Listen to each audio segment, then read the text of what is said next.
y con recursos, quiero empezar un poco sobre la arquitectura EPS. Ok. Bueno, os vengo a presentar la arquitectura FS, que es una manera distinta de organizar el código, ¿vale? Y vamos a ver también Baby, que es una implementación de FS en Rust. Están construyendo ahora también un motor de videojuegos alrededor de todo ello. Está muy... No le digo, perdón. Está muy interesante. Entonces, ¿qué vamos a ver? Primero vamos a ir un poco a la teoría de dónde viene todo esto con el diseño orientado a datos, que por eso es la camiseta. Todas las charlas había un señor con esta camiseta, era roja, pero bueno. Luego vamos a tener una gran idea de cómo solucionar los problemas que nos presenta esa teoría. Vamos a ir un poquito más lejos de esa teoría, de esa idea principal. Vamos a ver cómo lo implementa Baby. Esta parte va a contener Rust, no os asustéis. Es bastante sencillo y legible, además lo voy a ir explicando todo poco a poco. Si en algún momento alguien tiene alguna duda o cualquier cosa, que no dude en pararme y la resolvemos. Si considero que se sale del hilo de lo que estoy explicando en ese momento, os la devolveré y luego cuando lleguemos al final me la lanzáis otra vez y la vemos en grande. Y por último vamos a ver unos cuantos ejemplos que de nuevo van a ser con The Baby, sí que va a haber Rust, pero bueno, no pasa nada. Entonces, bueno, vamos a empezar con el diseño orientado a datos. Entonces, ¿qué es esto del diseño orientado a datos? Pues la idea es poner un énfasis en que, porque realmente cuando nosotros, los programas lo que hacen es trabajar con datos. Entonces, se centra más en los datos que en... o sea, vamos a buscar mover eficientemente esos datos, ¿vale? Entonces, ¿por qué sale todo esto? Bueno, la arquitectura que utilizan la mayoría de los ordenadores que utilizamos es la arquitectura de von Neumann, que es esta que tenemos aquí, que básicamente separa la memoria de la CPU y dentro de la memoria está tanto código como datos y luego está la CPU y se comunican entre ellas con un bus. ¿Qué pasa? En los últimos años la CPU y la memoria, tanto la CPU como la memoria han ido cada vez siendo más rápidas, pero este bus, pues por así decirlo, se ha quedado atrás. Y entonces nos genera un cuello de botella a la hora de trabajar en aplicaciones o en entornos en los que tenemos que tratar con muchos datos, ¿vale? Tenemos aquí, por ejemplo, una tabla de... Esto ya tiene unos cuantos años, pero bueno, dice las operaciones más o menos en ciclos, cuántos ciclos tarda en hacer cada una de las operaciones. Entonces, podemos ver si tengo el ratón por aquí. No. Bueno, va con super lag, así que no puedo hacerlo. Pero bueno, podéis, arriba del todo está lo que se supone que tiene que hacer una CPU, que es computar, sumar y todo eso, las operaciones básicas, que no le lleva prácticamente nada. Justo debajo tenemos escribir a memoria, que tarda muy poco, no porque sea una operación rápida, sino porque la CPU manda los datos y se olvida, entonces ya no cuenta como ciclos de CPU. Un poquito más abajo tenemos la L1, que son 4, la L2, que son unos 10 a 12, y abajo un poquito más, sobre la mitad, un poquito por debajo de la mitad de la tabla, tenemos la L3. Esos son la memoria caché del ordenador. La memoria caché son tres, bueno, puede ser más, pero bueno, en principio son tres pequeñas memorias que están más cerca del ordenador, que su función es intentar cubrir ese cuello de botella que nos genera el bus, haciendo que parte de las cosas de la memoria a la que accedemos se quede más cerca del ordenador. El problema principal es que la L1, por ejemplo, que es la más rápida de todas, es muy rápida, pero es muy cara. Y entonces, pues vamos a tener, la L1 va a ser muy pequeñita, la L2 va a ser un poco más grande y la L3 será más grande, pero cada una será un poquito más lenta. Para hacerlo un poco más visual, podemos pensar en la memoria caché como si fuese un restaurante. Entonces, el chef sería nuestra CPU y la L1 sería la tabla donde está cortando las cosas, la L2 la nevera y la L3 la tienda del estado. Entonces, más o menos el tiempo es relativamente correcto. el tiempo que tardarías en ir a coger cada uno de los ingredientes a cada una de esas memorias, más o menos es representativo de lo que tarda realmente la CPU. Además de esto, tenemos que entender qué son las líneas de caché, porque la memoria caché no funciona cargando bytes y ya está, sino que funciona por líneas. Cuando nosotros cargamos algo de memoria, se carga una línea entera, normalmente de 64 bytes, y se carga entera dentro de estas cachés hasta que llega a la CPU, ¿vale? Y estas memorias cachés, una vez se llenan, las líneas antiguas se sobrescriben con nuevas líneas. Entonces, la idea principal es aprovechar esta memoria caché al máximo para evitar perder el tiempo, porque habéis visto antes en la tabla que lo que tarda tiempo realmente no es computar, sino traer datos a la CPU. Otro tema importante, otro concepto importante que tiene las líneas de caché es el alineamiento y el padding. ¿Qué es esto? Cuando cargamos una línea de caché, realmente para la CPU, ¿no? Pongamos que tenemos esta estructura de aquí, es un struct con un entero y un booleano. Normalmente, si pensásemos más o menos en cómo se representa esta estructura en memoria, ¿no? Podríamos pensar en algo así, donde tenemos, pues, los 8, en este caso un entero, vamos a decir que tiene 8 bytes, pues 8 bytes del entero y 1 del booleano, y todos pegaditos. Pero ¿qué pasa? Esto cuando le llega a la CPU no tiene ni idea de que los 8 primeros son un entero y el siguiente es un booleano. Entonces, no es así como funciona. Realmente como funciona es de esta manera, donde dentro de un struct el elemento, el tipo de dato que más tamaño tiene es el que dicta el espacio que van a ocupar el resto. Es decir, si tenemos un struct como teníamos antes, con un entero y un booleano, el entero, que es el más grande de los dos, va a dictar el tamaño que tiene el resto. Esto significa que si tuviésemos 2 booleanos en lugar de 1 y estuviesen seguidos, en el espacio ese que tenemos ahí, justo después del primer el siguiente booleano estaría aquí. Entonces, si estuviésemos usando 8 booleanos, estaríamos utilizando la memoria caché de forma eficiente porque no tendríamos huecos. Pero como tenemos solo un booleano, se nos están quedando huecos y esos huecos los estamos cargando. Cuando cargamos algo de memoria a la CPU, nos los estamos trayendo y esos huecos son cosas que no vamos a usar, que no nos sirven. Es decir, estamos desperdiciando la memoria caché. Entonces, ¿cuál es la idea? La idea es leer menos y hacer más. Es decir, cada vez que leamos algo de memoria, vamos a intentar usarlo lo máximo posible y usarlo completamente. Es decir,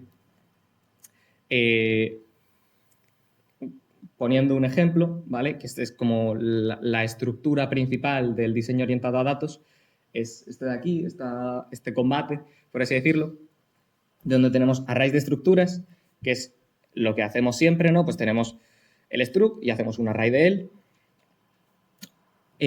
Pero esto, pues como hemos visto antes, deja huecos en las líneas de cachés. Entonces, ¿cómo quitamos esos huecos? Bien, pues le damos la vuelta a arrays de estructuras. En vez de arrays de estructuras, tenemos estructuras de arrays. Es decir, donde antes teníamos un struct que tiene un entero y un booleano y luego hacemos un array de 10 elementos de eso, ahora tenemos un struct que tiene un array de 10 enteros y un array de 10 booleanos. Y entonces simplemente tenemos esa estructura. ¿Esto qué hace?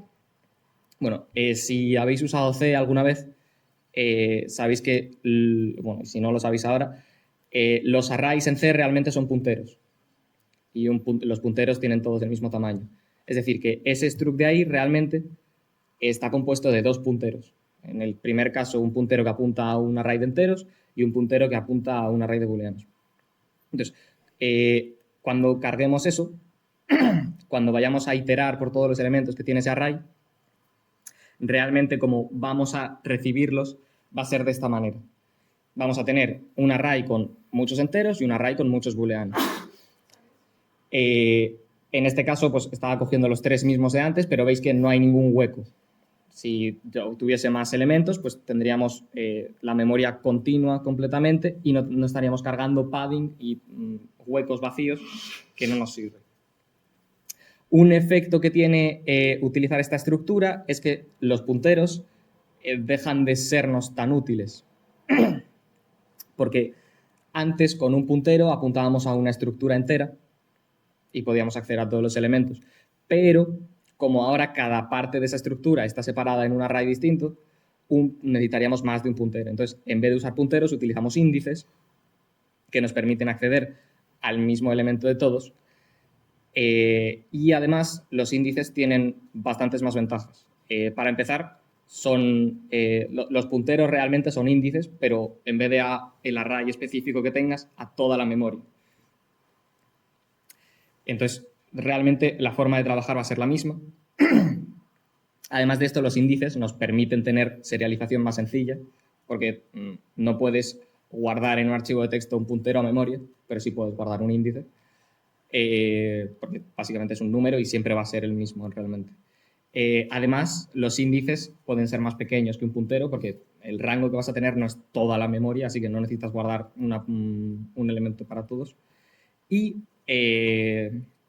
nos permiten acceder a todo esto. Entonces, estamos en un momento, ¿no?, en el que tenemos que lidiar con un montón de datos, ¿no?, porque es lo que hemos dicho, realmente nuestro cuello de botella es el bus. Entonces, el único momento en el que el cuello de botella es el bus es cuando hay un montón de datos. Esos datos tienen una forma, todos los datos tienen más o menos la misma forma, tienen una forma estándar, porque hemos dicho que los separamos en arrays distintos. Y por lo general vamos a intentar leerlos todos a la vez, porque, como dije antes, la caché se va llenando y cuando si le pides una línea que ya tenía, no se sobrescribe ni se borra, o sea, se mantiene. Entonces es más rápida la búsqueda. Si leer de L1 va a ser más rápido que leer de RAM. Por lo que queremos intentar leerlos todos, cuando cargamos una línea, leer la línea entera. Así que vamos a leerlos todos a la vez. Entonces, ¿qué cosa dentro de la vida normal soluciona o utiliza todos estos puntos? Pues realmente una base de datos. En concreto el modelo relacional, pero si lo pensamos como una base de datos se va a ver bastante más claro. Entonces, ECS, aquí vienen las siglas, que significa, la E es las de entidades, que realmente en la base de datos sería más bien una ID normal. Luego tenemos la C, los componentes, que serían nuestras columnas, ¿vale? En cada columna tendríamos la cantidad mínima de datos necesarios para que esa columna tenga sentido. Es decir, por ejemplo, si tuviésemos un componente, no tendríamos un componente de físicas, sino tendríamos un componente de velocidad, uno de aceleración, uno de todo lo que sea, y luego habría un sistema, que sería una función, básicamente, una función especial, que recibiría esos elementos y pues trabajaría con ellos. Las funciones, los sistemas son funciones especiales porque no es una función cualquiera, sino que va a hacer una query, por así decirlo, a la base de datos, que va a ser nuestro ECS, para recibir los elementos. Entonces, tengo aquí un ejemplo muy sencillo de un timer, ¿vale? Es un pseudo C, por así decirlo. Entonces, un componente no sería más que un struct, ¿vale? De nuevo, la cantidad mínima de información necesaria para un temporizador, pues sería simplemente el tiempo que le queda. Luego tendríamos sistemas para actualizar los componentes. ¿Vale? Este es un sistema y no una función normal porque lo que recibe es pues, elementos, ¿no? Una lista de elementos de la base de datos. Iteraríamos por cada uno de esos elementos y modificaríamos los elementos según lo que necesitemos. Pues en este caso, cuando el temporizador hace tick, pues se le baja un punto. Tenemos aquí, por ejemplo, otro sistema que lo que hace es, cuando el temporizador se acaba, pues imprime por pantalla. Entonces, de nuevo, es un sistema porque pide elementos de la base de datos, itera por todos ellos y si el temporizador ha llegado a 0, pues lo imprimimos. Por último, pues para crear una entidad, Esta parte de aquí realmente nos la gestionaría el motor de CS o el framework de CS que tuviésemos, que sería como la base de datos para guardar los elementos, y para crear una entidad pues simplemente añadimos un elemento al este. Realmente como está implementada ahí da un poco igual, luego vamos a ver con Baby, que es bastante cómodo. Y por último, para ejecutarlo pues simplemente sería ejecutar todos los sistemas, en este caso en orden, pasándoles lo que nos pidiesen. ¿Vale? Pero bueno, todo esto del ECS está muy bien, pero es un poco como demasiado sencillo, ¿no? Como son como palos y piedras. Entonces, construyendo un poco más encima de la idea del ECS, además de entidades, componentes y sistemas, podemos tener recursos. Un recurso sería un componente, pero único. Es decir, de la misma manera que podemos tener varios componentes del mismo tipo, pues podemos tener uno solo, ¿no? Y en vez de hacer promesas de sí, solo va a haber uno, como es el caso de los singletons y cosas así en otros lenguajes, pues tenemos un recurso y no es que sea una promesa, es que va a ser así, no puede haber más. Los recursos los podemos utilizar, por ejemplo, pues para archivos o para datos que sean únicos, pues una configuración o una textura, ¿vale? Normalmente los recursos van a ser más pesados que un componente, archivos de audio y demás. Y si tenemos recursos, pues vamos a necesitar también algo similar a un índice para poder acceder a ellos. En este caso son los handles, que es básicamente un índice para un recurso.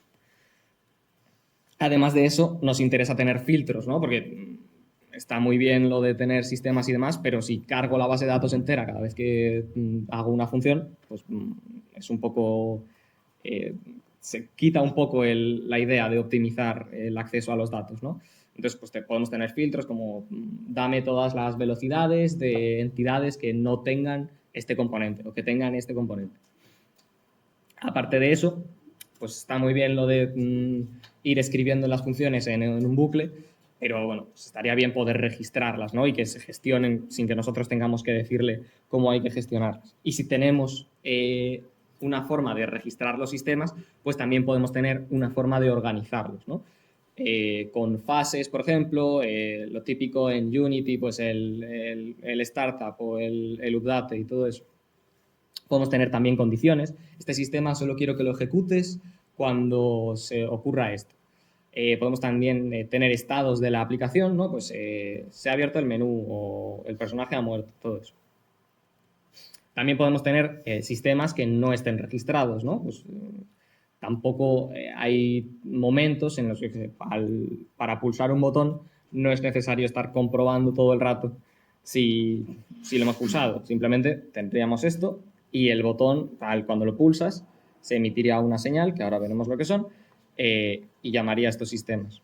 Son muy útiles para sistemas pues, esporádicos que no suelen pasar normalmente. Y luego, todos estos sistemas están muy bien, pero pues estaría bien tener alguna forma de poder enviar información entre los sistemas. Para ello están los eventos, que podemos pensar como si fuesen un buzón, ¿vale? Son realmente de implementación es muy sencillo, tendríamos un recurso con una cola y cuando queremos enviar un evento apuntamos en la cola y cuando queremos ver si hay algún evento leemos esa cola. ¿Vale? Y aparte de los eventos, que serían como enviar cartas, tenemos los observadores, que los observadores serían más bien como, pues, son más rápidos, ¿vale? Tenemos, un observador es una función que se va a ejecutar en el momento en el que se lance un evento, ¿vale? Con los eventos puede llegar a ocurrir que si el evento se pone en la cola después de que uno de los que lee la cola la haya leído, pues el efecto del evento va a ocurrir en el siguiente frame. Con los observadores, no, según se lanza el evento, se ejecuta el sistema.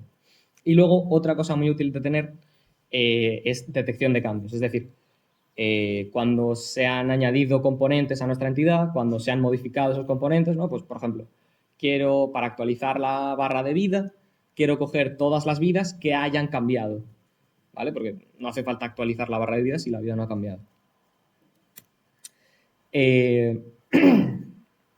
Ahora vamos a pasar a verlo en Baby. De nuevo, hay Rust, no os asustéis, ¿vale? Voy a ir explicándolo poco a poco.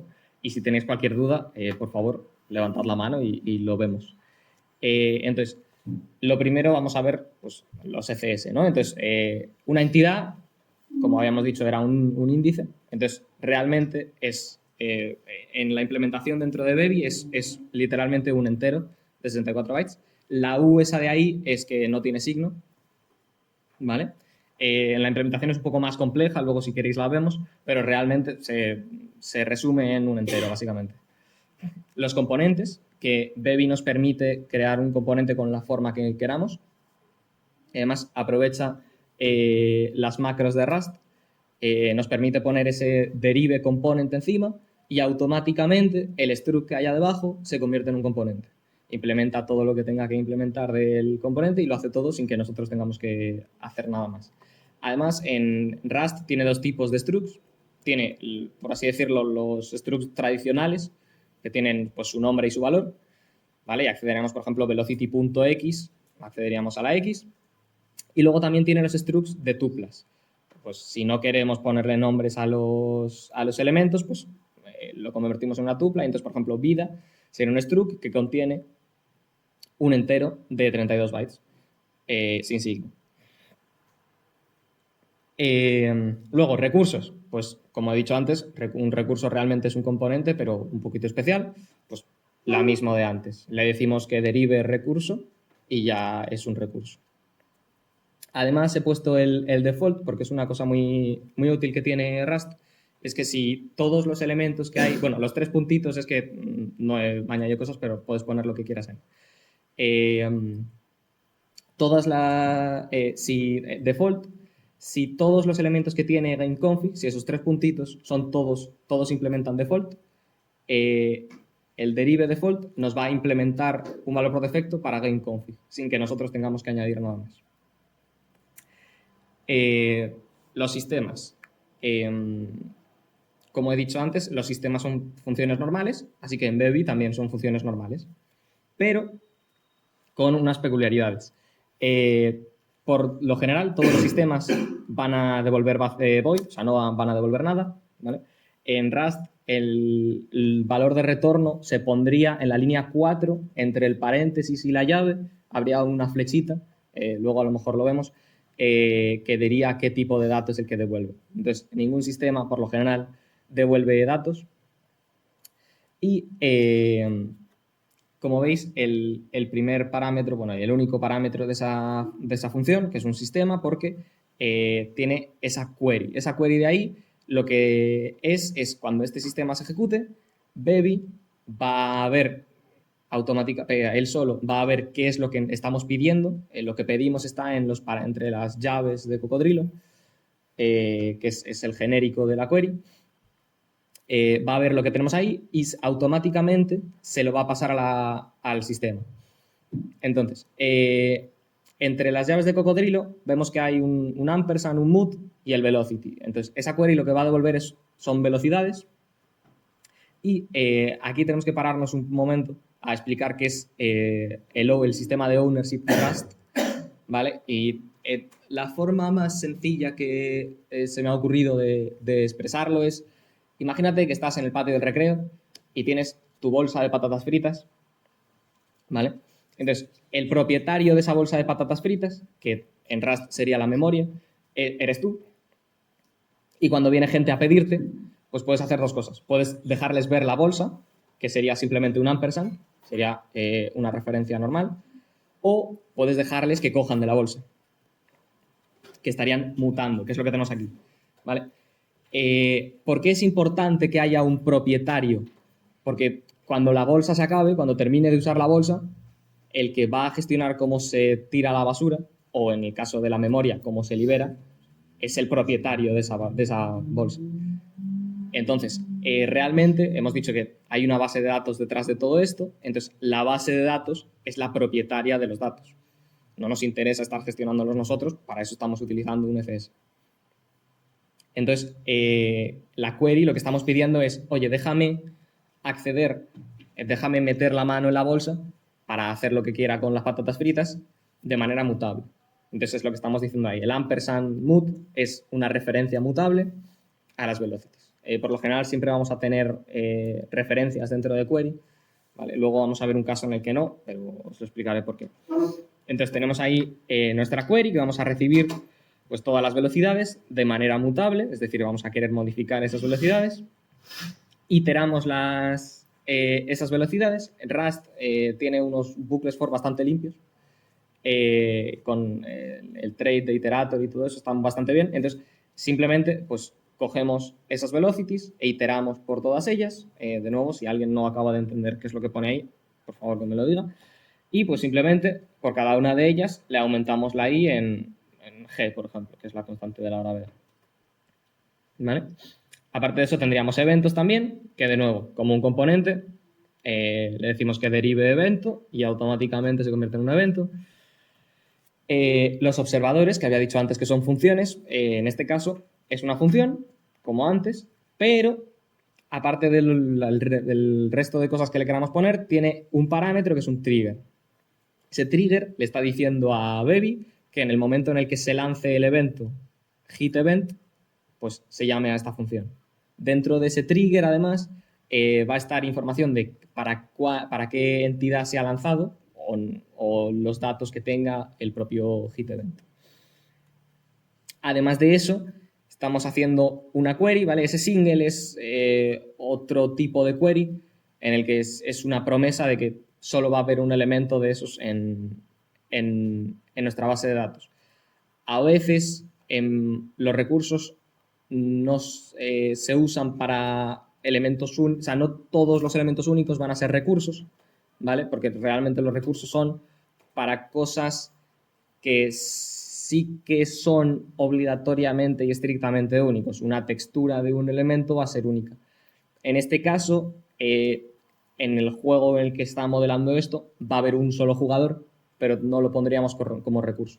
Simplemente sería un componente, porque además vamos a estar añadiéndole más componentes y demás. Entonces, el single lo que dice es una query que hace la promesa de que solo va a haber un elemento de esos.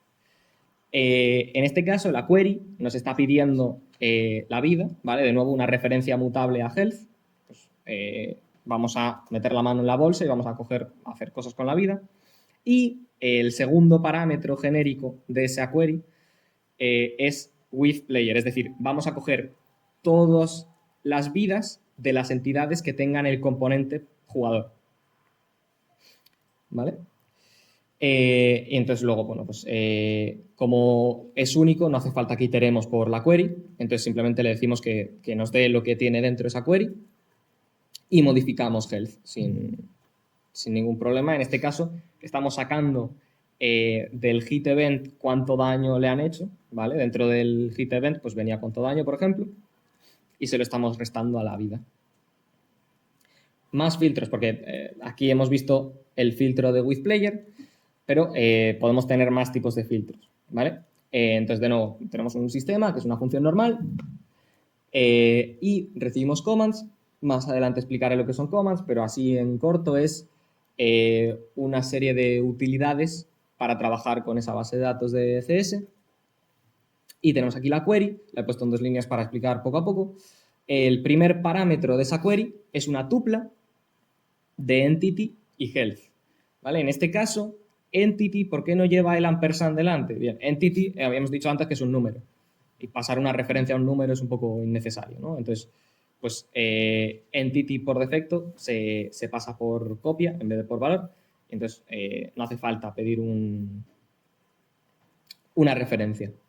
Pedimos también la vida, pero esta vez no queremos que sea mutable, así que simplemente sin el mut. ¿Vale? Luego veremos lo de qué son las tuplas realmente.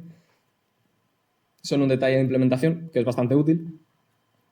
Y luego, esta parte de aquí, el segundo parámetro de query, sería el filtro. Y en este caso, el filtro es que la vida haya cambiado, ¿vale? Y que tenga el componente de enemigo. Es decir, esta query de aquí, ¿vale?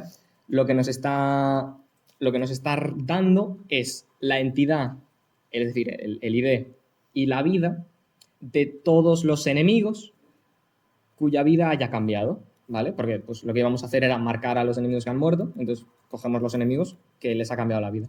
Iteramos por cada uno de ellos, ¿vale? Veis que aquí teníamos una tupla de entity health y al destructurarlo podemos hacer pattern matching y entonces recibimos la ID del enemigo y la vida. Comprobamos si está muerto el enemigo, ¿vale? Podemos implementar cualquier tipo de método en los componentes, ¿vale? Porque son structs normales. Si no está muerto, pasamos al siguiente. Y si está muerto, en commands cogemos esa entidad en específico y le decimos que le meta el componente de basura, ¿vale? ¿Para qué haríamos esto? Pues podríamos tener otro sistema que lo que hace es otro sistema normal, que es una función, y recibe o pide esos comandos y pide también una query de las IDs de todas las entidades que tengan el componente de basura. Y ahí pues generarías partículas o los borrarías o lo que fuese. ¿Vale? La idea de ECS es ser lo más modular posible, ¿vale? Porque todos estos parámetros, luego vamos a ver, todos estos sistemas, perdón, se pueden, y Bevy de hecho va a intentar ejecutarlos en paralelo. Entonces, bueno, vamos a ver también varios, porque hay un montón de parámetros de sistema y podemos implementarlos nosotros también. Es un trait, que es una especie de interfaz, pero bien hecha, que tiene Rust. ¿Vale?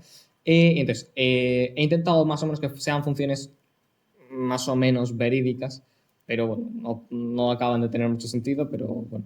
La primera función, ¿vale? Vamos a ver, es un sistema normal y vamos a ver el paramset, ¿vale? Y el paramset resuelve un problema que surge con las queries y es que las queries, como había dicho antes, las queries podemos pedir referencias mutables, ¿vale? Si tenemos nuestra bolsa de patatas y alguien está metiendo la mano, no debería meter nadie más la mano, porque entonces se van a chocar y van a ocurrir cosas malas. Entonces, como no queremos hacer manitas dentro de la bolsa, pero Bevy realmente no sabe, porque nosotros aquí le estamos diciendo que queremos la posición de todos los enemigos, ¿vale? Todas las posiciones de entidades que tengan el componente enemigo, es decir, la posición de todos los enemigos, y la posición de todos los jugadores. Pero claro, nosotros en ningún momento le hemos dicho a Bevy que enemigo y jugador son exclusivos. Por lo que podría haber un enemigo que fuese un jugador y entonces estaríamos cogiendo su posición aquí y aquí. Entonces ahí tendríamos un problema porque estamos accediendo de manera mutable al mismo elemento dos veces. Estamos haciendo manitas en la bolsa y eso no puede ser. Para evitar esto, Bevy lo que tiene es un paramset, que es una solución de chupete. Realmente, paramset lo único que nos va a hacer es, nos va a obligar a que accedamos a cada uno de los queries de manera individual. No nos va a permitir acceder a los dos a la vez y así es como resuelve el problema.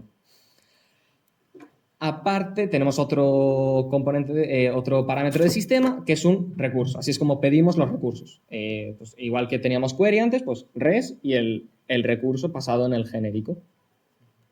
También los triggers que hemos visto antes, pues un trigger y el evento que queremos. ¿Vale?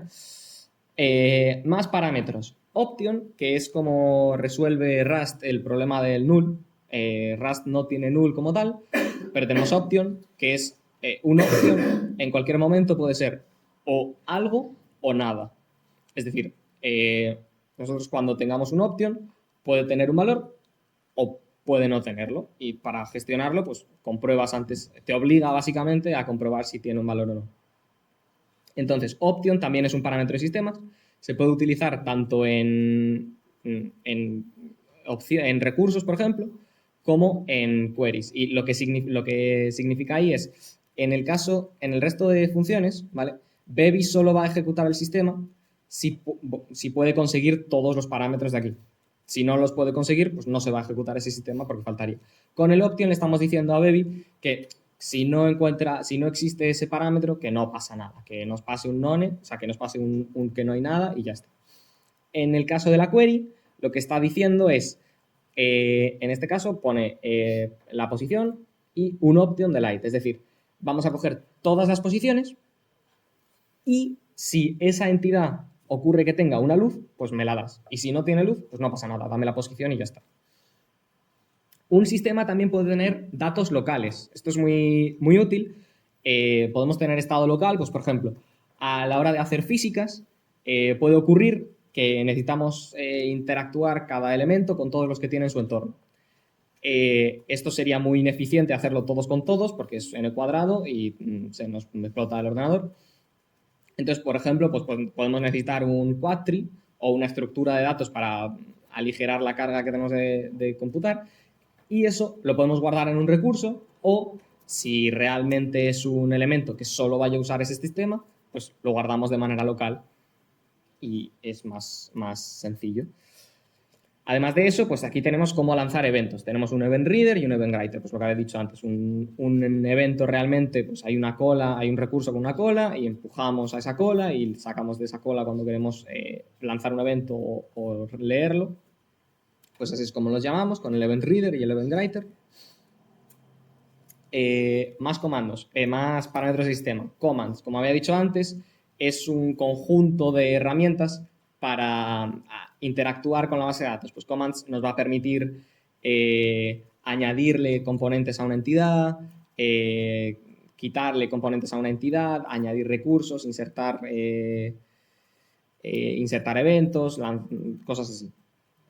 Luego también tenemos gizmos. Gizmos es muy útil porque es pues igual que en otros motores de videojuegos tenemos lo típico de dibujar una línea o para debuguear cosas y demás. Gizmos nos permite hacer esto. Es de nuevo, otra utilidad como commands que pues, te permite pues, dibujar una línea o dibujar un cuadrado en una posición de manera fácil y sencilla. Y también podemos incluso pedir el Word. El Word es básicamente la base de datos de la que estamos cogiendo elementos. En Bevy podrías tener varios mundos, varios worlds, varias bases de datos, ¿vale? Para separar los elementos y podemos acceder. Pero había dicho antes que Bevy va a intentar ejecutar todos los sistemas que pueda en paralelo. Pero claro, si estamos accediendo al mundo entero, es peligroso ejecutar el resto de sistemas. Entonces, si accedemos, dependiendo del sistema, del parámetro de sistema que pongamos, va a convertir a nuestro sistema en un sistema exclusivo o en un sistema normal. Los sistemas exclusivos no se pueden ejecutar en paralelo por obvios motivos. Si accedemos al mundo entero, no podemos leer el resto de cosas. La aplicación de Bevy sería muy sencilla, ¿vale? Simplemente tenemos una aplicación, creamos un nuevo elemento. Esto es un patrón muy común en Rust. En Rust, como tal, no hay constructores, ¿vale? Porque todos son estructuras normales, como las de C. Pero, pues, lo normal es implementar o poner una función que se llame new o default, por ejemplo, que te genere un elemento de esa clase. Entonces tenemos una aplicación, podemos añadirle plugins, veremos luego lo que son. Podemos añadirle todos los sistemas que queramos, añadir eventos, añadir observadores, insertar recursos y por último la ejecutamos. Esto sería lo que habría básicamente en nuestra función de main. Ahí está, aquí. Lo que habría en nuestra función de main y el resto de código pues serían sistemas y componentes.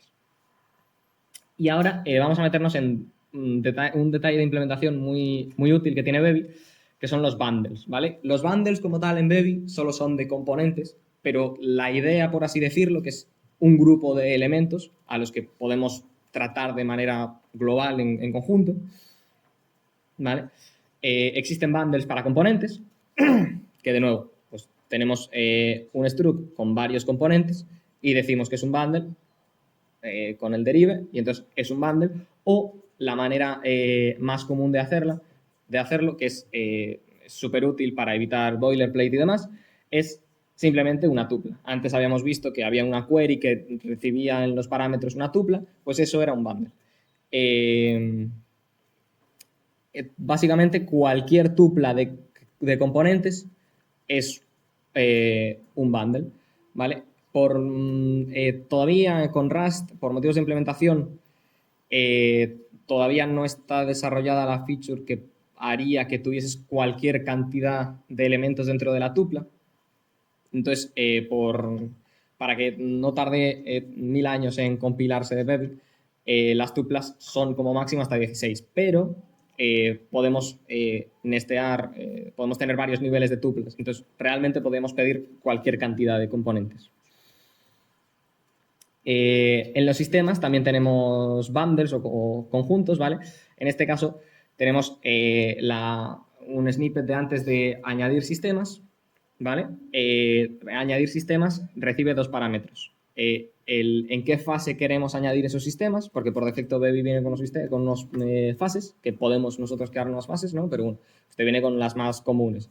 El setup, que se ejecuta una vez al principio cuando se crea la aplicación, update, que se ejecuta cada frame, y varias más. Pues en este caso queremos añadirlo a update, y tenemos aquí nuestro bundle, nuestro conjunto de sistemas que queremos añadir. Por defecto, Baby va a ejecutarlos todos en paralelo, ¿vale? Va a intentar ejecutarlos todos en paralelo. Pero podemos decirle restricciones dentro de cada sistema, ¿no? Entonces, en este caso tenemos sistema A, el B y el C, y en el C le hemos puesto que se ejecute después del sistema B. Entonces, Baby ejecutaría el A y el B en paralelo si puede, y después de eso, cuando acabe el B, ejecutaría el C. Y a todo este conjunto podemos configurarlo de manera global. Entonces podemos decir que este conjunto de aquí de sistemas solo lo ejecute si se cumple esa condición.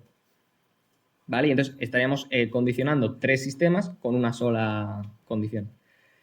Después, plugins. Un plugin, que lo habíamos visto antes cuando salió la app, es básicamente la idea de conjunto, pero en este caso es un conjunto de lógica, ¿vale? En lugar de tener un montón en nuestra clase main, pues añade todos estos sistemas y todos los demás, podemos tener un plugin que realmente es simplemente una función que recibe la app, ¿vale?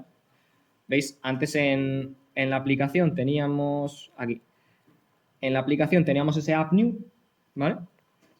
Pues esa app, si se la pasamos a una función, aquí.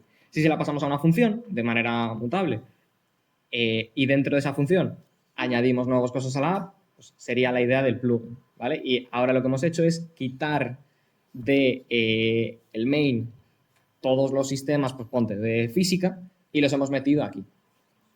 Y así nos queda la aplicación un poco más recogida, ¿vale? En este caso, pues estamos añadiendo un recurso MyCustomResource y añadimos los sistemas de lo que sea, ¿vale? Pero además de hacer una función por defecto, podemos hacerlo, convertirlo en un struct, ¿vale? Y esto lo que nos permite son dos cosas. Para empezar, queda más profesional, ¿vale? Porque básicamente no es una función cualquiera, sino que es un struct que se puede importar y demás.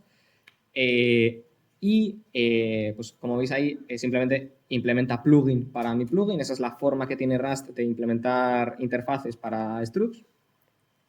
Plugin, el trait de plugin, lo que nos pide es que haya la misma función de antes, ¿vale? La misma función de antes que recibía esa app de manera mutable y además pide ese self. Ese self es myPlugin, ¿vale? Cuando, igual que en Java, por ejemplo, o en JavaScript tenemos el this, que es un intento de hacer referencia al elemento que estamos llamando, en Rust lo convierte en azúcar sintáctico. Es decir, cuando nosotros ponemos myPlugin.build, ¿vale? Lo que está haciendo es ese myPlugin se lo está pasando a la función build y luego le está pasando el resto de parámetros que le has puesto tú. ¿Vale? Entonces, realmente son, en C serían como funciones normales, ¿vale? A las que le pasamos el elemento al que hemos implementado y el resto de parámetros, pero hecho de manera pues, así más cómoda. Entonces, lo bueno de hacerlo de esta manera es que nuestros plugins pueden tener estado, de tal manera que cuando inicialicemos los plugins podemos pasarle una serie de opciones. Por ejemplo, si es un sistema de físicas, podemos decirle pues la constante de la gravedad y el sistema de fuerza que vamos a usar y demás. ¿Vale? Y entonces esto nos permite tener estado dentro del este. Además, así como guinda en el pastel, y para ver que son tortugas todo hacia abajo, Baby realmente es eso de ahí.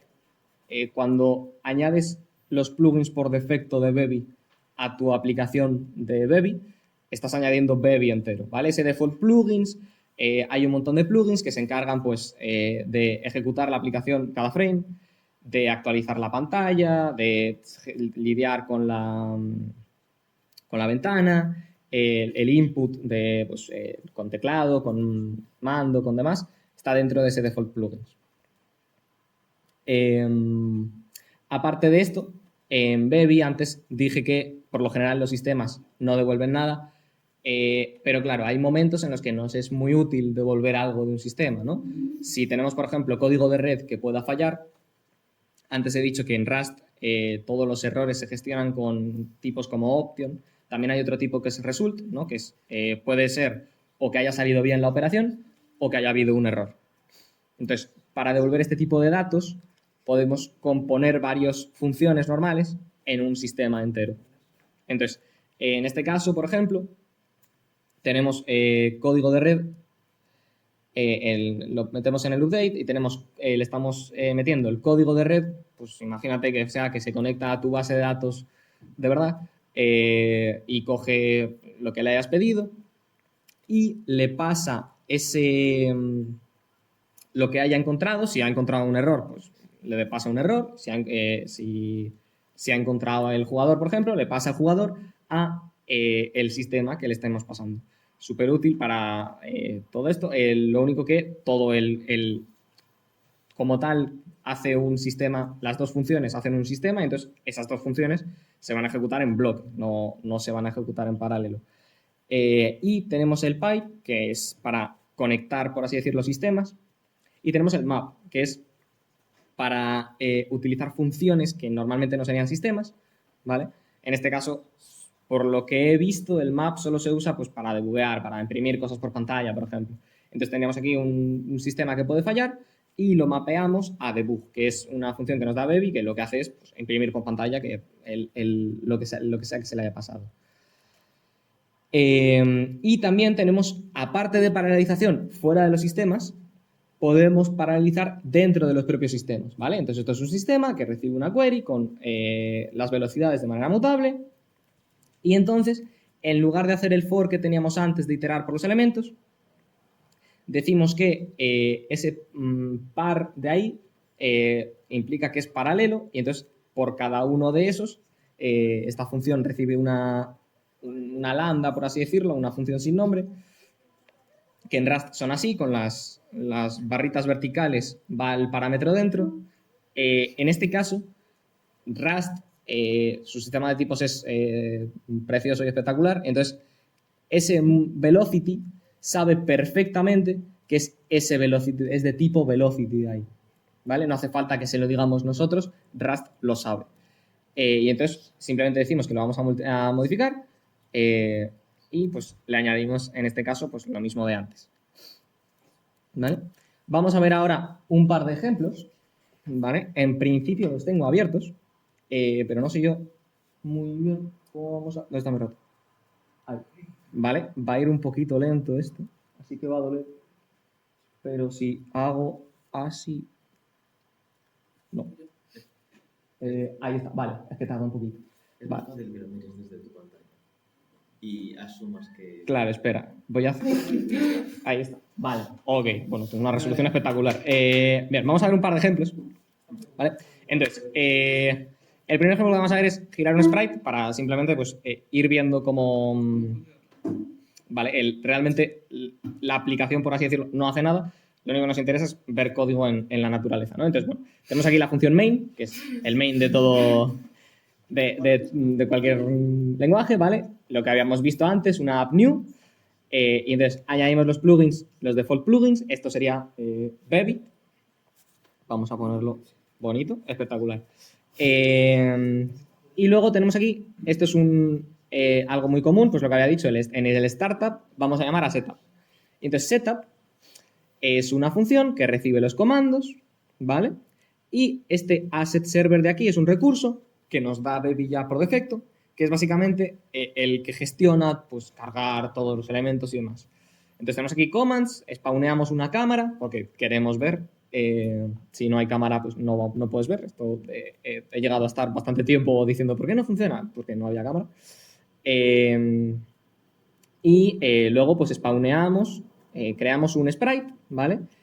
Esto de aquí, este sprite sería todo esto de aquí, ¿vale? Y entonces, este sprite aquí está muy chulo. En Rust en general, puedes descomponer, o destructurar el default y entonces te añadiría todos los campos que no le has metido tú al sprite.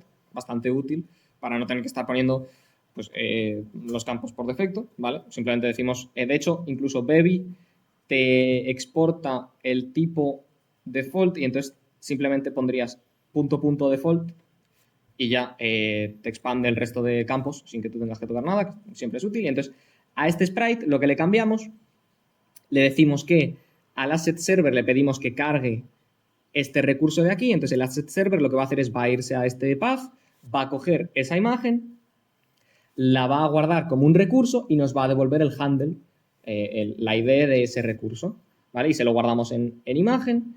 Y luego tenemos aquí un par de parámetros que le decimos que lo gire en la X y que no lo gire en la Y, ¿vale? Entonces, pues, tendríamos aquí cargado esto. Esto es cuando lo ejecutas, cuando le dices el run, pues saca esto de aquí.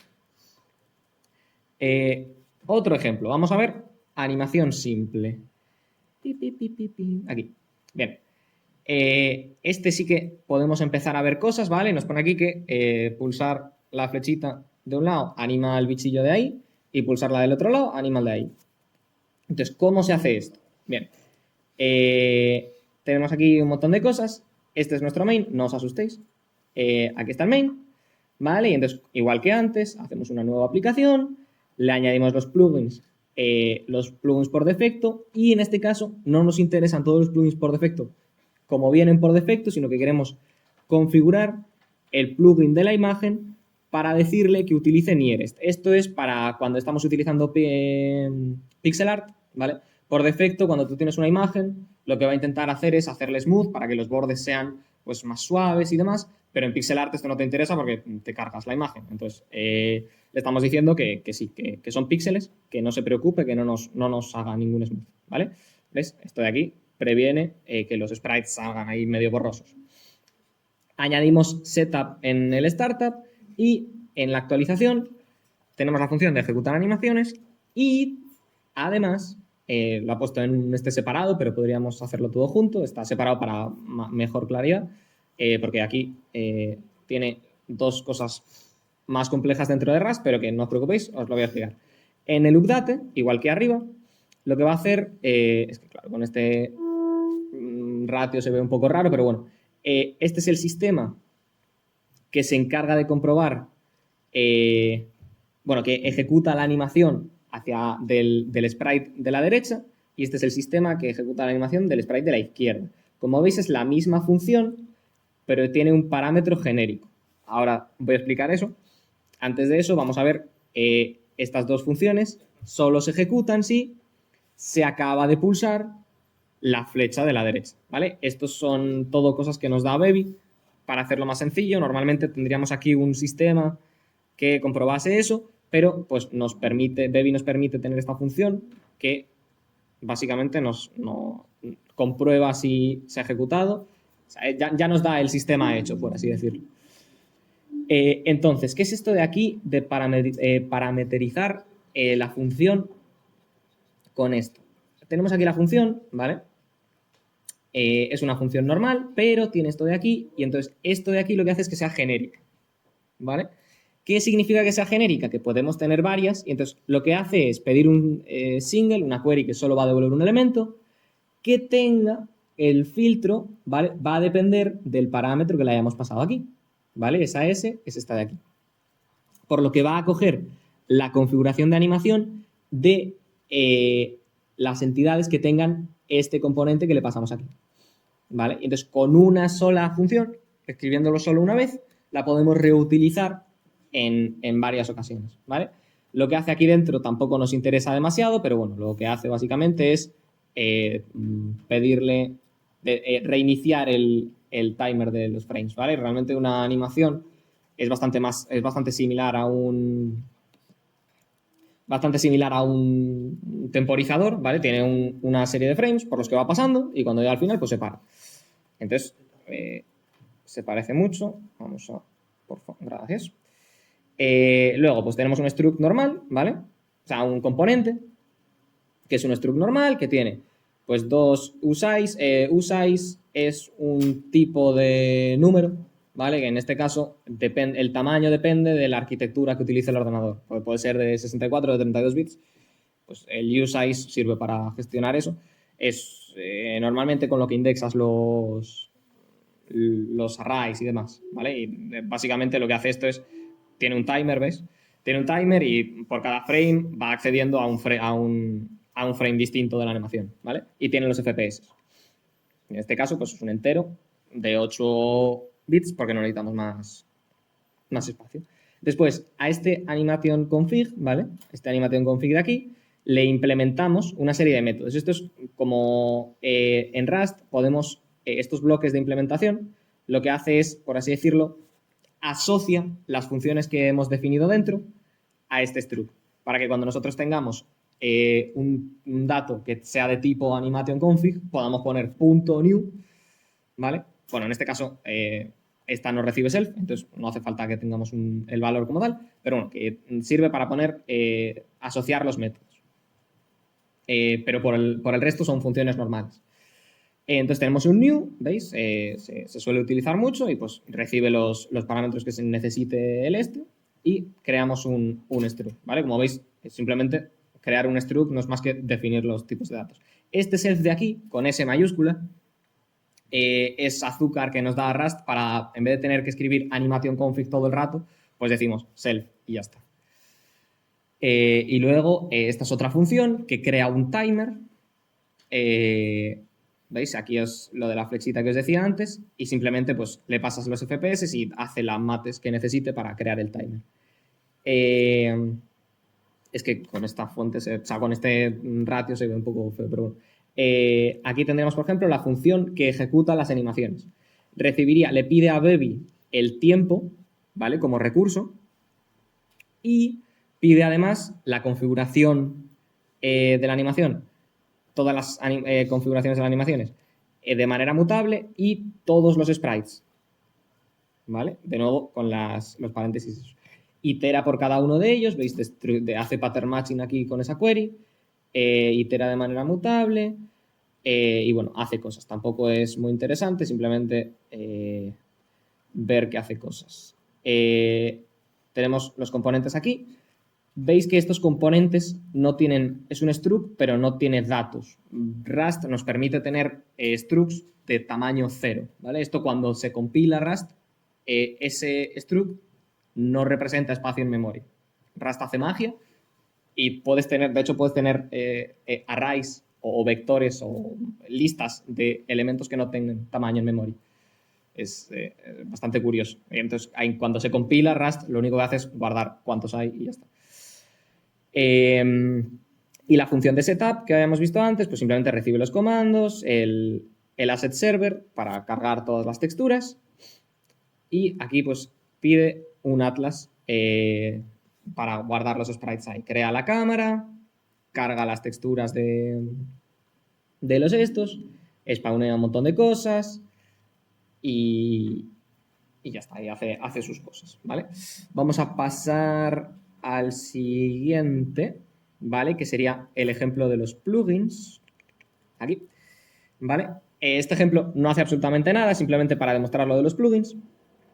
Y en este caso tenemos aquí nuestra aplicación, añadimos un plugin, añadimos los defectos y añadimos aquí el nuestro. Aquí veis que el plugin este tiene estado, ¿vale? Por lo que podemos pasarle configuración dentro de, desde aquí, sin tener que luego llamar a lo que sea, ¿vale? En este caso, el plugin realmente lo que hace es imprimir cosas por pantalla, no es muy interesante lo que hace, simplemente implementa plugin para eso, ¿vale? Que lo que hace es pilla el estado y inserta un recurso que sería ese estado que le hemos pasado aquí arriba y añade los sistemas para imprimir el mensaje y aquí simplemente imprime el mensaje. No es muy complicado, pide el recurso y el tiempo y entonces pues te imprime. Esto lo hace simplemente para imprimirlo una vez, básicamente. Siguiente. Vale, ahora hemos pasado de ser un pollito que vamos a salir del huevo. Vamos a ver un par de ejemplos más complejos. De nuevo, cualquier cosa que os chirríe, por favor, paradme. Entonces, animación de sprites, pero más compleja. Vamos a hacerle. Bueno, sí lo ha hecho, pero claro. Aquí, este de aquí. No, este no es. Animation Events, ¿puede ser? Ahí está, vale. Este ejemplo es un poquito más complejo, tampoco mucho, ¿vale? Que simplemente tenemos dos textos que están animados, ¿vale? En este caso, ¿vale? Añadimos los plugins por defecto, añadimos un evento, que es el evento de cuando lanza el mensaje. El startup, voy a empezar a saltarme cosas porque si no va a ser muy aburrido esta parte. La actualización, ¿vale? El update, que llama al animate text. Y tenemos un trigger, ¿vale? Nuestro primer trigger en la naturaleza, que va a ser el edit message, ¿vale? Nuestro mensaje es un marcador, un componente de marcador que no tiene tamaño. Y luego el evento es el que tiene el texto y el color, ¿vale? El edit message es nuestro trigger, entonces nuestro observador es un observador porque recibe un trigger. Entonces, cuando se lance ese evento de mensaje, se va a ejecutar este sistema. Nos pide como promesa un solo elemento que tenga un texto y un color, ¿vale? Y lo filtramos por que tenga que sea un texto, ¿vale? Que tenga este componente de aquí. Y pues básicamente destructuramos la tupla esa y le cambiamos las cosas. El setup nos da un poquito igual. Bueno, como mucho en el setup nos interesa esta parte de aquí, ¿vale? Que aquí es donde crea la animación. Hace una animación, le dice que va a durar 2 segundos y añade ahora como keyframes, básicamente. Añade en el 00 va a enviar el evento de hola en color azul, creo que es azul, supongo, y en el segundo 1 va a enviar el evento de adiós en color rojo, ¿vale? Y bueno, luego coge el grafo de esa animación y lo ejecuta, ¿vale? Y le dice que lo repita. Y esto simplemente lo que hace es cambiar el color. Pilla los colores y el tiempo y hace un twin de los colores. Va cambiando el alfa según pasa el tiempo, ¿vale? Para que se nos quede así, como que se vaya oscureciendo. Siguiente, el de picking. Esto es muy útil. Y ahora no te quieres ir para atrás. Ahí está. Picking. Picking.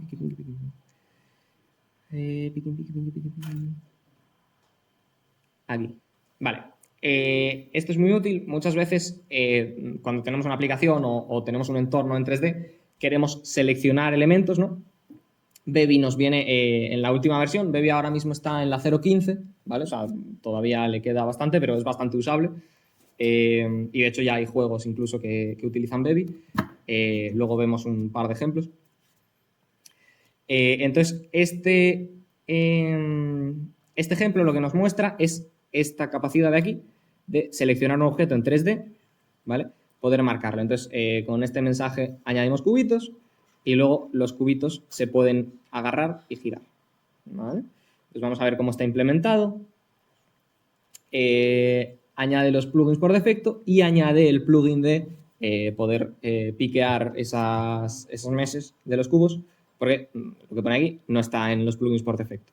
Añadimos el startup, el setup nos da un poquito igual, ¿vale? Lo único que hace es, bueno, crea el texto, ¿vale? Le dice que le añade el trigger de el onClick para spawnear un cubo. También observa aquí, le añade un observador, ¿vale? Un trigger. Este ocurre cuando el puntero del ratón se sale fuera esto lo daría el picking, el API de aquí que hemos añadido, este plugin, es el que nos está dando estos eventos, ¿vale? Cuando el puntero se va fuera y cuando el puntero está encima del ¿vale? Este es para poner el texto en blanco y esto sería para, bueno, este sería para poner, ahí ves, cambia el color cuando ponemos el ratón. Y este trigger de aquí lo que nos hace es, cuando lo ponemos encima, ponerle el color en cian, ¿vale? Luego tendríamos la base, que es básicamente el circulillo este del suelo. Y tenemos también la luz y la cámara. Entonces, ¿qué ocurre cuando hay un on-click? Pues el trigger cuando hacemos clic con el ratón, pedimos los comandos, pedimos la mesh del cubo bueno, todas las meshes, que básicamente va a tener, es un recurso que contiene las meshes de los elementos que hay en la aplicación. Y veis, por ejemplo, aquí utiliza el estado local dentro de la función. Spawnea un cubo, que esto sería cuando clicamos el texto, pues spawnea un nuevo cubo. Le pone el observer de cuando lo clicamos, ¿vale? Que es este de aquí, que tendría el pointer drag, que esto de nuevo nos lo da la API que hemos importado antes, bueno, que hemos añadido el plugin ese.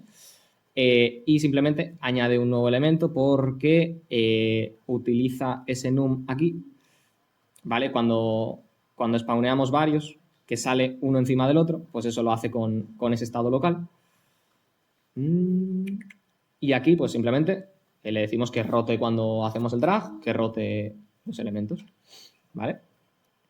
Hasta aquí bien, todo el mundo... Vale, bien, pues ya nos hemos graduado, ahora somos pollos, así que vamos a ver los ejemplos un poco más complejos. Vamos a ver el de las minas, que aquí, ¿vale?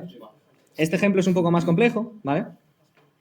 Básicamente, lo que tenemos aquí, esto ya podría ser más o menos casi un juego, tenemos un montón de minas en pantalla, que son los circulitos, y lo que hace esta aplicación es cuando nosotros pulsamos una de esas minas, todas las que están en contacto con esa mina van a explotar también. Entonces, por ejemplo, si yo clicase aquí, todo este bloque de aquí desaparecería, ¿vale? Porque están todos conectados, ¿vale? Entonces, ¿eso cómo lo hace? Aquí vamos a ver lo que había dicho antes de una estructura de datos para aliviar el todos con todos, para comprobar el entorno. Tenemos nuestra aplicación, le añadimos los estos, añadimos el spatial index, eso es la estructura de datos para que no hagamos un n cuadrado con si están sobrelapándose o no. El setup, el update. Aquí, de nuevo, no sé por qué son fan de añadir funciones aquí así a cholón sin ponerles nombre, pero bueno. Añadimos el observer y el observer, ¿qué es lo que mira? Mira por las minas que explotan. Pide todas las minas y pide ese índice del espacio. Entonces, lo que hace... Y los comandos. Lo que hace es cuando explota, ¿vale? Cuando clicamos, cuando una mina ha explotado, iteramos las minas que están cerca, ¿vale? Con ese index nos permite acceder a las minas que están cerca y cogemos la mina y si la distancia, o sea, si está encima de nosotros, básicamente, hacemos un trigger, ¿vale? Le decimos que mandamos el evento de que ha explotado y a qué entidad ha explotado, ¿vale? Esto de aquí, bueno, añadimos el onAddMine y el onRemoveMine, que luego los veremos si no. Las minas simplemente tienen una posición y un tamaño, pero ahora me interesa ir a el trigger que responde a ese explode, ¿vale? Entonces, el trigger que responde a ese onRemove, aquí. Tenemos este sistema de aquí que responde a ese explode, ¿vale? Entonces, cuando una mina explota, ¿qué va a ocurrir? Vamos a pedir todas las minas, ratón, socorro, vale. Vamos a pedir todas las minas y los comandos. Cogemos este explode, ¿no? Habíamos dicho que tenía la entidad que ha explotado, entonces cogemos esa entidad. A los comandos le pedimos que nos dé esa entidad, ¿vale? Y esta parte de aquí es muy útil. Básicamente, este commands getEntity nos va a devolver un option, que puede ser some con la entidad o puede ser none, ¿vale? Entonces, esta sintaxis de aquí lo que dice es, me vas a dar esa entidad si existe y si no existe, pues te vas y ya está, ¿vale? Es como un save. Simplemente imprimimos ¿vale? Con esta función imprimimos por pantalla, por la terminal que ha explotado, despawneamos esa entidad y a esa mina de aquí, ¿vale? La sacamos de la query y enviamos el evento de explotar minas de esa mina. Y entonces, este es el que habíamos visto antes, que comunica al resto de minas que han explotado. ¿Vale? ¿Hasta aquí todos bien? Y vamos a ver el último, que es así como más chulo, que es el de Iter Combinations, ¿vale? Que tenemos aquí el universo, ¿vale? Esto es un multibody simulation, o sea, cada bolita que hay está interactuando con el resto de bolitas y además con la bolita que hay en el centro, ¿vale? Es como si el centro sería el Sol y el resto pues serían planetas o asteroides, ¿vale? Entonces, bueno, la misma historia de siempre, añadimos cosas, le decimos esto de aquí, el recurso de Clear Color es básicamente de qué color queremos que pinte el fondo, ¿vale? Es negro porque pues, le hemos dicho que queremos que pinte el fondo de negro. Los recursos, este recurso está por defecto porque en el resto de aplicaciones no lo hemos añadido, ¿vale? Cuando añadimos un nuevo recurso que ya estaba, el anterior se sobrescribe. Añadimos el startup, que es para crear las planetas, y en los sistemas, en el fixed update, esto como estamos haciendo físicas, pues queremos que ocurra no en cada frame, sino cada tiempo específico, ¿vale? Entonces, en vez de esto en vez de el update se ejecuta cada frame, es decir, que es dependiente de los FPS, si tenemos una máquina más rápida se va a ejecutar más veces, el fixed update no, se ejecuta cada X tiempo. Y entonces, en cada X tiempo vamos a ejecutar, interactuar con los bodies y integrar. Esto se va a hacer en paralelo, porque no le hemos dicho en ningún momento que no lo haga en paralelo, así que lo va a hacer en paralelo. Y en el update, pues simplemente el look@start, que no sé muy bien qué es lo que hace, pero tampoco nos interesa demasiado. Entonces, lo que decía aquí, en vez de tener un componente, al principio de la charla, cuando dije, en vez de tener un componente, el componente de físicas, que tenga todo, vamos a tener un componente que tenga la masa, un componente que tenga la aceleración, un componente que tenga la última posición y un componente de marcado, que es la estrella, para hacerla especial y que no se mueva con el resto de cosas. Vamos a tener un bundle, aquí definimos un bundle para pues, cada vez que queremos crear un planeta, en vez de decirle que tiene todos estos componentes, le decimos que tiene el bundle de planeta y entonces ya se añade todo. Entonces, un planeta, ¿qué tiene? Un planeta tiene una mesh, tiene un material y tiene un componente de masa, un componente de posición anterior y un componente de aceleración. El generate bodies sería lo que ejecutamos al startup. Entonces pedimos el tiempo, en este caso tiempo específico cada X frames, los comandos, la mesh y los materiales. Y pues simplemente cargamos para cada uno de esos elementos, lo hacemos al azar para que cada planeta tenga un color distinto, ¿vale? Aquí generamos una posición al azar y el color, no me acuerdo dónde estaba, aquí generamos un color al azar. Y entonces añadimos ese body bundle, ¿veis? Ya no tenemos que ir por separado. Y le añadimos un transform, que es, eso viene ya por defecto en Bebby, nos lo da por defecto, que es básicamente la posición donde va a pintarse en pantalla. Tenemos la estrella también es un body bundle, ¿vale? Y le ponemos el marcador de estrella. Y le decimos en Bebby también, pese a que todos son componentes, podemos tener una jerarquía dentro de esos componentes, ¿vale? Entonces aquí le decimos que tiene un hijo y el hijo es pues una luz que sale del este, ¿vale?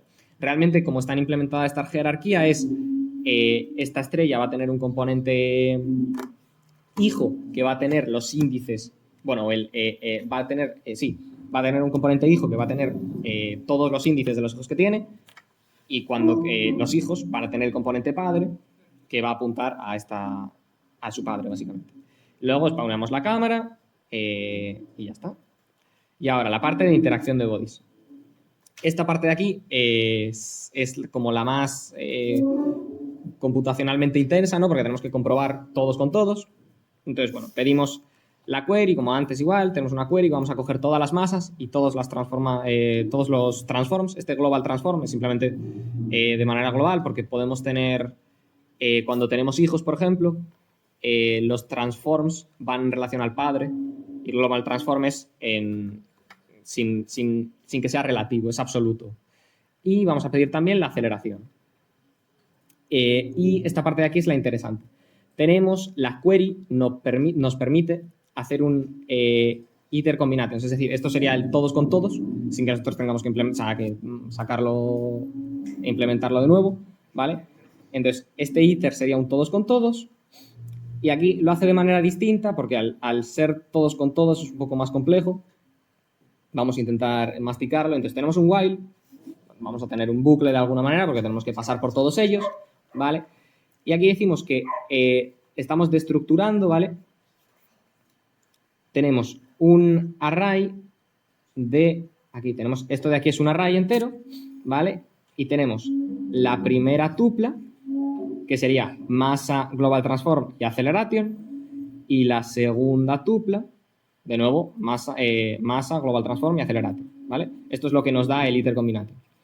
Y pues vamos pasando al siguiente y pues modificamos, calculamos las distancias y si aplicamos la fuerza de la gravedad en función de esa distancia.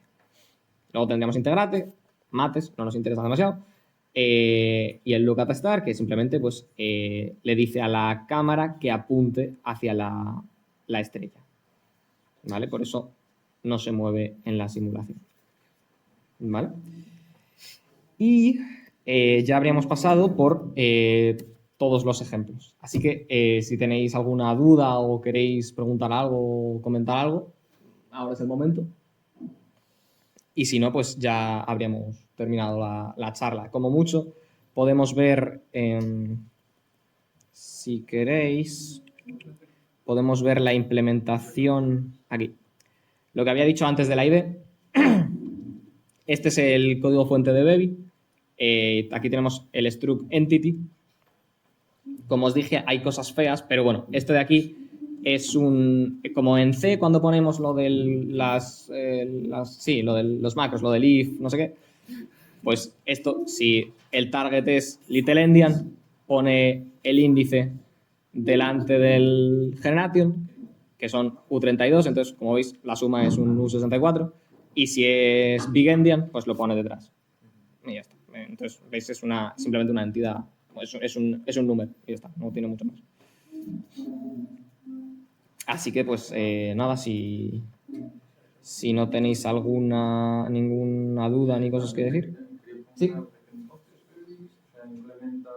Aparte de implementar la arquitectura EPS, como que también maneja temas de control, lo que comentabas, y también tiene una API de gráficos básica 2D y parece que también 3D. Sí, claro. Bevy, lo que tiene, vamos a... Casi es un motor de videojuegos enteros. Claro, sí, es la idea. Bevy empezó siendo un FS.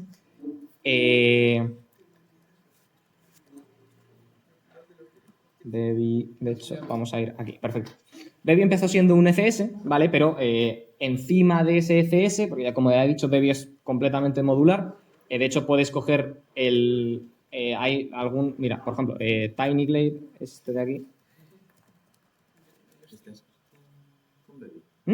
hecho con Bevy? Sí, el renderer, porque este juego salió hace ya tiempo. El renderer... El render es custom, que lo hizo el creador, pero el resto de la gestión de entidades y demás está hecho con Bevy, con el sistema en concreto, el FS de Bevy. ¿Vale? Bevy es completamente modular. ¿Vale? Entonces, es un motor de videojuegos hecho en Rust. Data driven, entonces tiene el renderer en 2D, tiene un render en 3D. También tiene, si para los que sepan de esto, tiene un render graph también. Puedes hacer animaciones, que lo hemos visto. Es cross-platform. Ahora mismo, en lo último que estaban trabajando, o al menos en la 0.14, estaban trabajando en la interfaz de usuario. Un sistema para meter bien hecho la interfaz de usuario, porque la idea es hacer un editor. Es una especie de... El objetivo final es como una especie de Godot. Y es eso. Entonces, bueno, pues tiene escenas, sonido, tiene hot reloading también. O sea, puedes probar partes del código sin tener que esperar a que Rust compile, que siempre está bien. Sí. La verdad es que compila bastante rápido cuando haces cambios. La primera compilación es lenta, pero no es justo juzgar eso porque estás compilando el motor entero. Es como si en Unity estuvieses compilando Unity la primera vez que haces un proyecto.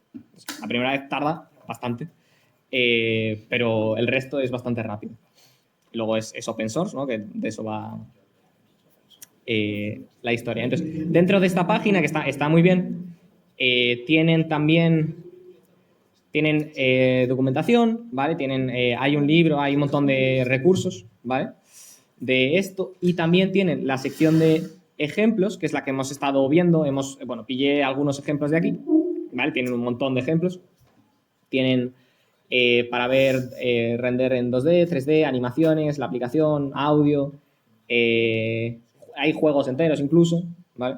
Tenemos el Breakout. Si queréis jugar al Breakout, pues tenéis el Breakout. Cargar, hay para shaders. También hay stress test. Es muy curioso, ¿vale? Esta tableta no es que sea muy potente, ¿vale?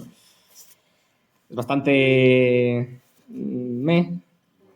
pero tenemos aquí esto de aquí, ¿vale? Cuando yo clico se generan bolitas y esas bolitas se están procesando. Ahora mismo hay 5.000 bolitas.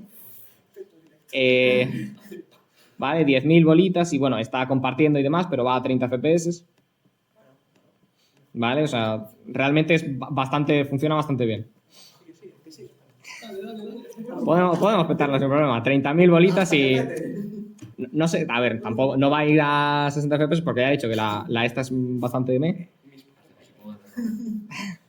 ¿Vale? Pero bueno. Y la parte interesante, tienen assets aquí, que esto es hecho por la comunidad, ¿vale? Esto es más o menos todo lo que va haciendo la comunidad, se va subiendo aquí. Entonces, tenemos ejemplos oficiales que te lleva al otro lado. Estos son recursos, pues haciendo un clon del ajedrez. Está muy bien la página. Haciendo walkthroughs, hay un chip, un libro. Como es común en Rust, hay libros de todo. Hay canales, hay demás. ¿Vale? ¿Veis? Aquí tenemos, pues, hay jueguitos. ASCII Terminal, demás. Vale, está bastante bien. Tiling. Vale, hay un montón de cosas.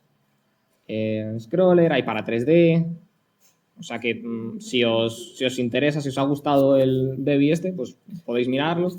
¿Sabes si la página, o sea, los juegos que ves en la página de los ejemplos, es porque tiene una compilación a web?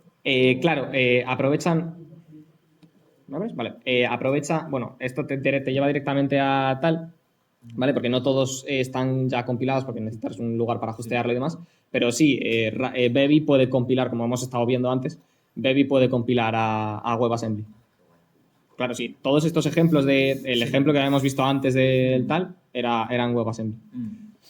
¿Vale? Y es eso, en principio en Assets sé que había una sección de juegos como tal.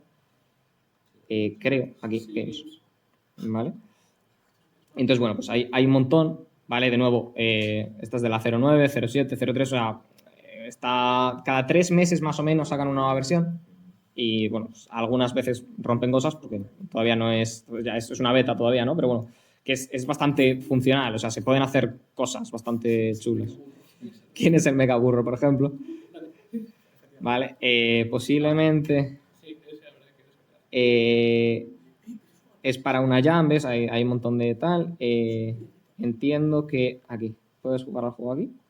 Vale, supongo que esto será Itch.io. Sí, está. Vale, y es lo que te decía, es WebAssembly. Entonces, lo único, como es WebAssembly, los assets y demás va a tardar bastante en cargarlos. Pero eso es una cosa de WebAssembly más que de Bebby. Se está cargando.